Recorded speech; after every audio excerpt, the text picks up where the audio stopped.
Hello and welcome everyone. This is Type V3 with a Gunpla review of the Super Deformed Build Fighters SDG Gundam, a tactical trio of mobile suits that form Team SDR.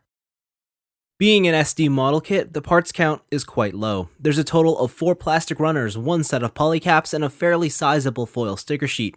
The build process is easy and beginner friendly. Pieces pop off the runners without the need of any tools, and the assembly is unremarkable in any way. Each section of the body comes together in 5 pieces or less, which are then all linked together with obvious polycap connections. However, this kit is special because it employs a 2-stage build process in a similar manner to the high-grade EZ-SR. So if you've experienced that Gunpla before, then you'll know that the first stage results in a base mobile suit. This is the core SDG Gundam, and at first glance, I think it could almost pass for a completed kit. Sure, the design's a bit basic, but that's also true of the original concept. All the major aspects of this Gundam are within the expected standards of an SD model kit.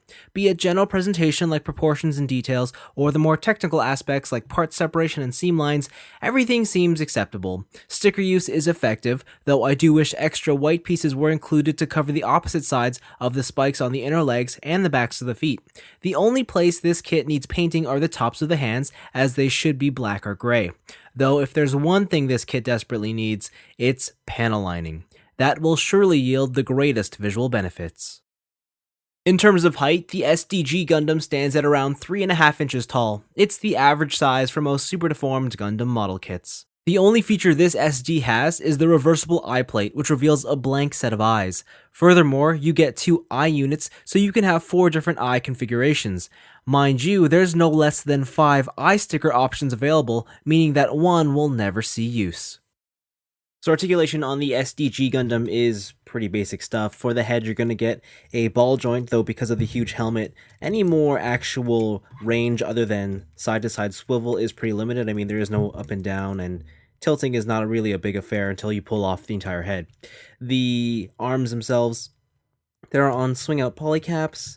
These move around on ball joints. You do have ball joints for the shoulder connection and a single joint at the elbow, which gets you about that much in terms of range.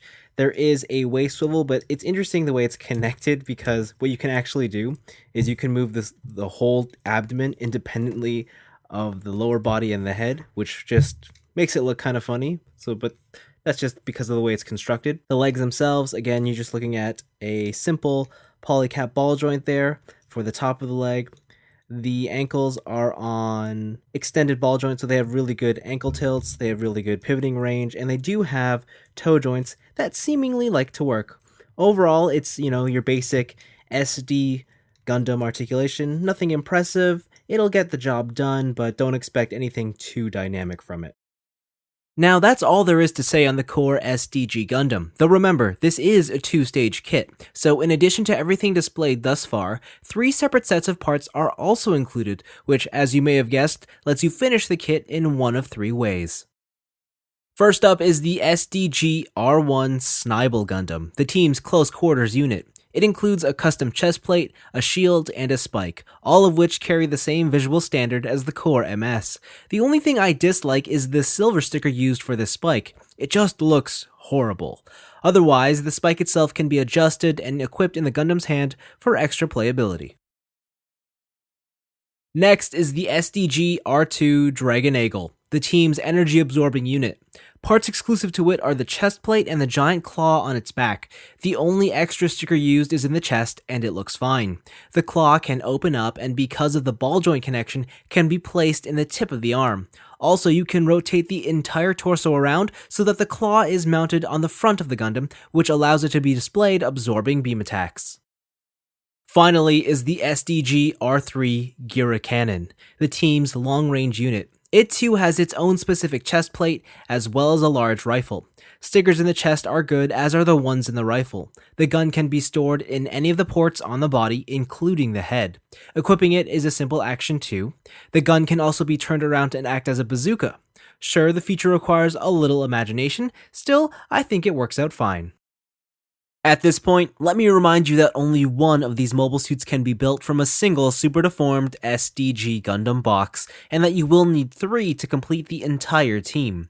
As for the uniqueness of Team SDR, I have to admit it's a bit lackluster. All the Gundams look identical from a glance, making the 3-in-1 gimmick seem like a waste. In terms of visuals, again, I think panel and edge lining will go a long way. Still, having one cohesive team provides a nice compact display. Of course, there is one more feature that the SDG Gundam still has to offer. You can take all 3 mobile suits and combine them. Before jumping in though, it does require a bit of preparation. Basically, you need to build all the spare weapons so that you have 3 sets of spikes, shields, claws, and rifle bazookas. Then switch all the Gundams to their eyeless faces, and then you can begin combining. Now the keyword here is combining. You're not getting an impressive transforming sequence, but rather an elaborate parts forming experience. Basically, you're tasked with breaking down the model kits and then tediously reassembling them together once more. It almost has a familiar building block vibe to it. Because of this, the actual combining process isn't something that's intuitive or even fun for that matter. Be prepared to consult the instruction manual from start to finish on this one. On the flip side, the entire sequence is accurate to the anime, only on screen it was done through fancy stock footage and magical floating parts.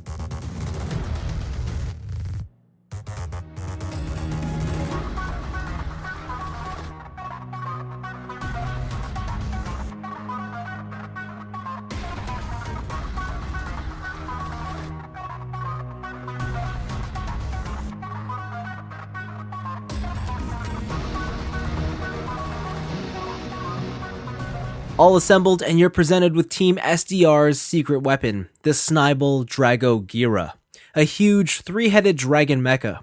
Measuring in at 14 inches from nose to tail, the Snibal-Drago-Gira is large and spectacular, if not a little strange when it comes to the proportions. Though, to be fair, it's actually not that far off from the animation line art. Moreover, this means that almost all the original design concepts are made a reality here too.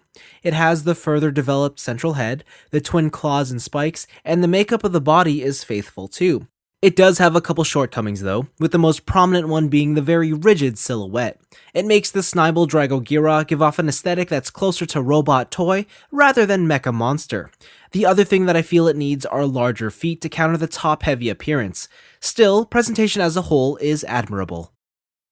Okay, when it comes to feature set, there's not really much you can do with the dragon mode. Basically, this middle head is the only one that has an opening mouth, and it's done in a really cool way, but it opens up and closes ever so slightly, because these are just the feet, and yeah, the teeth work out pretty nice, but you can't really do much else besides that. You can't really turn it side to side. You can swivel it because of the connection, but that's it. The side heads are, well, they don't have opening mouths or anything, and they can't really move at all. They kind of just sit there. And the connection point isn't that strong. It kind of just rests over top of this gun plate. So that is, it's a bit limited there. What you're really going to be able to do is just move these claws, because these just use the existing arms, only they've been triple stacked. So that's all you're going to get. And the claws still function the same way. You can move the spikes in and out. The feet, they do have, they can still function, but really you're not going to want to move them in any other way other than its default position, because this is the most stable balancing act for the thing. Because if you check out the profile, this whole side here is very, very heavy, and this side has nothing else to it. And the main body connection is actually just the ball joint for the neck, like it's right here on the tail, and it's not a strong one. So if you pick it up right here, the whole thing will fall over, and it's just, well, let's just say don't expect to get too many crazy poses out of this. It is something that you're going to want to find a very simple position and just leave it like that. Many unique Gunpla have been birthed from the Gundam Build Fighter series, yet none have been quite as ambitious as the SDG Gundam. It's a 3-in-1 model kit with the bonus addition of being a 3-component combiner, and on paper, that just sounds like the greatest thing. I'll be honest, the final product isn't as awesome as it makes itself out to be, but boy, this release sure does try its hardest, and I definitely think the end result is a positive one. First off, the model kit basics are solid, especially for an SD. The visuals are great without the reliance of many stickers or additional painted details, and articulation and accessories are good too. The 3-in-1 gimmick is arguably the weakest of all the SDG Gundam's features, as all 3 units look fairly identical. However, this is easily made up for by the Snibal-Drago-Gira combination. It's ridiculous in all the best ways, and its faults can barely tarnish the fun. Without doubt, this is the sole reason for the SDG Gundam's existence. Which leads me to the price and value. Having established that a single SDG Gundam is pointless, a complete team will cost you 3,000 yen.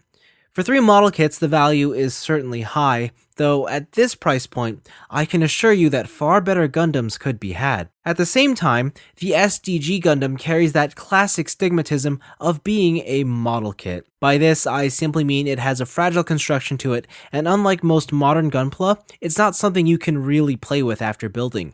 Ultimately, the SDG Gundam is a spectacular idea, though despite its charm, I don't think that will be enough to win over those seeking a great product.